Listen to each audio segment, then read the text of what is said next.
A team of stonemasons stands in front of a wall. They've been ordered to erase a woman's face. Not paint over it, not cover it, erase it, chisel by chisel, until nothing remains but bare rock and rock dust on the floor. They swing their tools, they cut deep, but every time they step back to check their work, the face is still there, deeper in stone than before, like it's retreating from the blade instead of dying to it. The order came from an emperor who hated this image enough to send men with hammers after it. He failed, and the woman on that wall would outlive his entire empire. This is the story of a painting no one painted, a shrine built on a threat, a miracle three cultures couldn't agree on, and a small town outside Jerusalem that turned a wall into a war. Welcome back. This is the rise and the very strange survival of the Theotokos of Lydda. Walk with me as I take you on another journey through the eyes of history. Lydda wasn't much, a dusty crossroads town on the road between Jerusalem and the sea.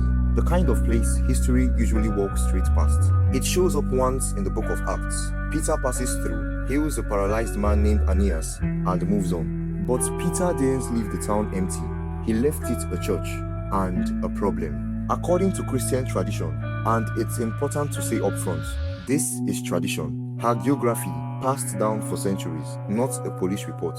Peter and John built the church at Lydda dedicated to Mary, the Theotokos, God-bearer, a modest building for a young, haunted religious movement.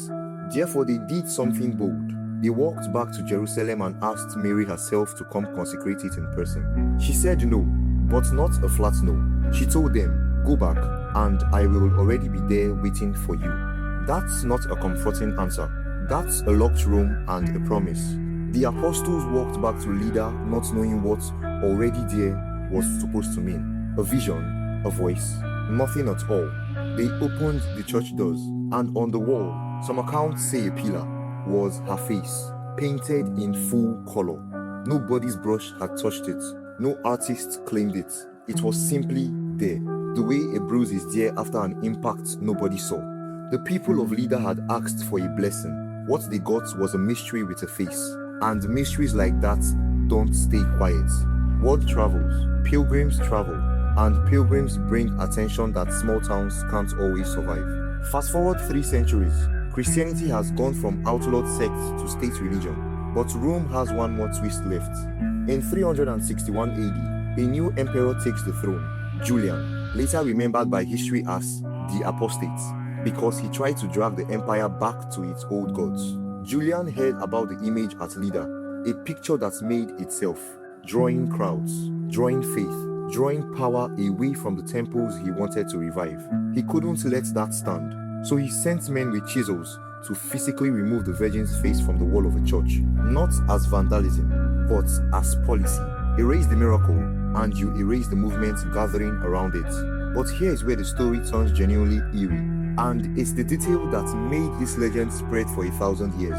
The masons cut into the image, and the paint didn't come off. It sank. Every strike that should have destroyed the face reportedly drove it deeper into the stone, like the wall itself was swallowing it to keep it safe. Whether or not a single word of that is literally true almost doesn't matter for what happened next, because that's the version that spread. That's the version pilgrims told each other on the road. An emperor tried to kill a miracle, and the miracle won. Therefore, instead of dying, the legends went nuclear. You don't get a cult from a quiet painting. You get a cult from a painting that survives an assassination attempt. Skip forward again, nearly 400 years. The Byzantine Empire is now tearing itself apart over a question that sounds abstract, until you realize people were being blinded and exiled over it. Is it a sin to paint the face of God, or Christ, or Mary at all? This is the iconoclast controversy, and it split the empire for over a century. In the middle of it, a churchman named Germanus passes through Lydda. He is a survivor of the iconoclast politics himself, a man who will go on to become patriarch of Constantinople. And he stands in front of the same unkillable image Julian's masons failed to destroy 3 centuries earlier. But he doesn't just admire it, he commissions a copy and sends it quietly to Rome. In an empire where owning the wrong kind of holy image could get you exiled by imperial decree, Germanus smuggled a reproduction of a miracle across the Mediterranean like it was contraband, because politically it was. The copy reaches Rome, It's installed in the Church of St. Peter, and therefore it starts doing what the original supposedly did. People report healings around it. It picks up a nickname, the Roman. For nearly a century, it stays in Italy, a foreign icon working foreign miracles in the heart of the Western Church. But in 842 AD, when the iconoclasts in Constantinople finally lose their long civil war over images, the Roman copy is sent back east, reinstalled in Constantinople as a symbol that the image lovers had won. Think about the strange journey of a piece of paint on wood at this point. Born as an unexplained mark on a wall in a nowhere town, attacked by an emperor, copied in secret during a religious civil war, shipped to Rome, shipped back. A single image had, without moving an inch itself, ended up at the center of two empires worth of political violence. Here's the part that gets left out of the pretty version of this story. Lydda's Christians weren't the only people in Lydda. Later traditions claim that pagan and Jewish residents of the city, watching Christian pilgrims flood in and the church grow rich on their donations, tried to reclaim the building for themselves. The story goes that both sides agreed to lock the church for 3 days and let God settle it. Whoever's sign appeared inside would keep the church. When the doors opened, there was another image of the Theotokos on the wall. Read that story charitably, and it's about faith proving itself. Read it less charitably, and it's a legend written by the winning side to explain and justify why a building and its income stayed in Christian hands during a period of real tension between religious communities sharing the same small town. Miracle stories in this era did double duty. They inspired belief, and they settled property disputes in the believer's favor. Lydda's cult wasn't just growing in the abstract.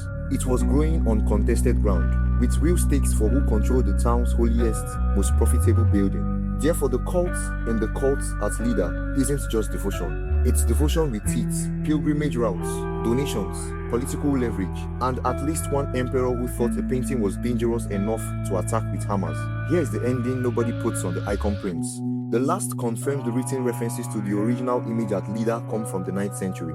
A monk named George, writing around 886 AD, is one of the final sources to describe it as still existing. After that, silence. No destruction story, no dramatic final battle. It simply stops appearing in the record. An image that supposedly survived an emperor's chisels, that got smuggled across an empire at war with its own reflection, that settled property disputes, and launched a healing cult that spread from Judea to Rome and back, just fades out of history sometime after the 9th century, the way most things do, not with an ending, with a last mention. But its copy, the Roman, is still venerated in Orthodox tradition today, commemorated every June 26th. A reproduction of a miracle nobody can verify, of an original nobody can find, is the version that survived. Maybe that's the real story here, not a woman's face appearing on a wall, but how fast an unexplained mark on stone, in a town most people have never heard of, can become powerful enough that emperors attack it, churches fight over it, and empires ship it back and forth like a weapon, and how completely we can lose the original thing while the legend of it just keeps going. Thank you guys for watching. Do well to like, share, comment, subscribe, and walk with me again through the eyes of history.